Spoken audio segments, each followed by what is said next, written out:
అప్పటికప్పుడు అయిపోయే టిఫిన్ ఎప్పుడైనా ట్రై చేశారా? పోహా ఊతప్పం చాలా సింపుల్గా అయిపోతుంది. ఫస్ట్ అయితే అటుకులు తీసుకోవాలి. అటుకులు నీట్గా క్లీన్ చేసేసేయాలి. వాష్ చేసేసి ఇలా వాష్ చేసిన అటుకుల్ని ఇంకా ఒక మిక్సీ జార్లోకి తీసుకోవాలి. మెత్తని పేస్ట్లా చేసుకోవాలి. ఇలా పేస్ట్ చేసుకున్న అటుకుల్లో కొద్దిగా పెరుగు వేసుకోవాలి. 2 టేబుల్ స్పూన్ పెరుగు తర్వాత అండ్ సుజీ రవ్వ, ఉప్మా రవ్వ వేసుకోవాలి. ఇందులోనే తగినంత సాల్ట్ వేసుకోవాలి. సాల్ట్ వేసుకొని ఇలానే చేసేసుకోవచ్చు. లేదంటే దోసల పిండి ఉంటే దోసల పిండి కూడా వేసుకోవచ్చు. లేని వారు స్కిప్ చేసేసేయండి. దోసల పిండి వేసుకుంటే చాలా బాగుంటుంది.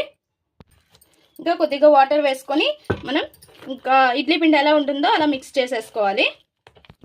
చూసారు కదా ఫ్రెండ్స్, ఇలా మిక్స్ చేసుకోవాలి. ఇంకా ఇలా దోశ వేసుకొని పైన క్యారెట్, ఆనియన్, పచ్చిమిర్చి అన్నీ కూడా వేసుకోవాలి. కరివేపాకు అన్నీ కూడా వేసేసి నేను రెండో సైడ్ కూడా తిప్పేసుకొని మంచిగా కాల్చుకోవడమే. మన పోహా ఊతప్పం రెడీ అయిపోయినట్లే. ఇంకా కొద్దిగా ఆయిల్ వేసుకొని రెండో సైడ్ కూడా కాల్చుకొని తీసేసుకోవడమే. ప్లీజ్ ఫ్రెండ్స్, నచ్చితే సబ్స్క్రైబ్.